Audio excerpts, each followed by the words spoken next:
one strategy and tactic that I have used, and it's worked really, really well for me.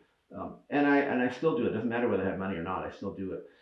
I've kind of realized that I tend to do what I like to do, and I'm very easily distracted into something that I'd rather be doing if I have something stressful and tedious and dull, and I don't really want to do this report, for example.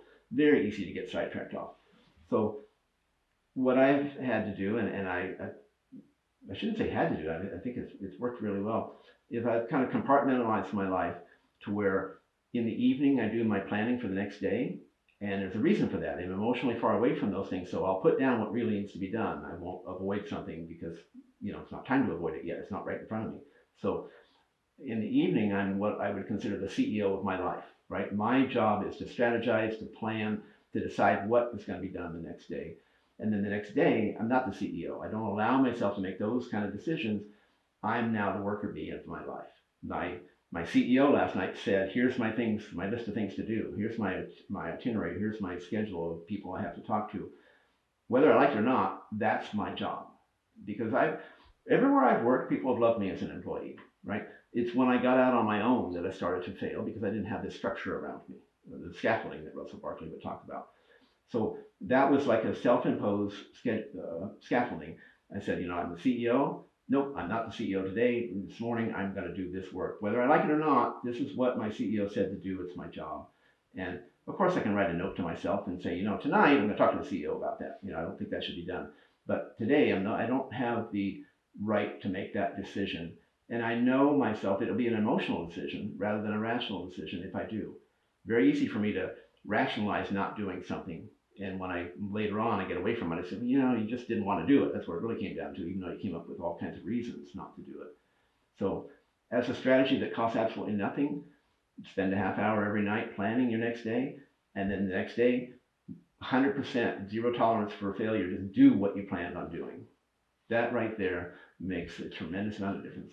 So it sounds like instead of outsourcing something, which sounds very appealing, like I don't have to deal with this, I'm giving to somebody else, you're just sort of going a little split personality and saying, yep, in the evening, rational, that's the rational boss. And in the morning and afternoon, that's the worker bee, the drone mentality. Just do what's on the plate. And as part of that, it depends on your position and what kind of work you have and stuff, but I was able to say, I'm just going to plan for 4 hours worth of work. Now, the phone would ring, emails would come in, I would do more than 4 hours, but my plan would call for 4 hours worth of expected work to be done. And then even if it took till midnight, I would get that 4 hours done. And that's a big part of it too, is to hold yourself to a tight zero tolerance thing on what you yourself said you wanted to do. Because you got to get to the point where you can look in the mirror and say, I'm a person who gets things done. Because until you can do that, then you say, yeah, I planned it, but I'm probably not going to do it. And you don't have any force going forward. But if you do everything you said every day for a month or two, you start to say, geez, I can make a commitment to myself and I can keep it. And I think those are very powerful internal things.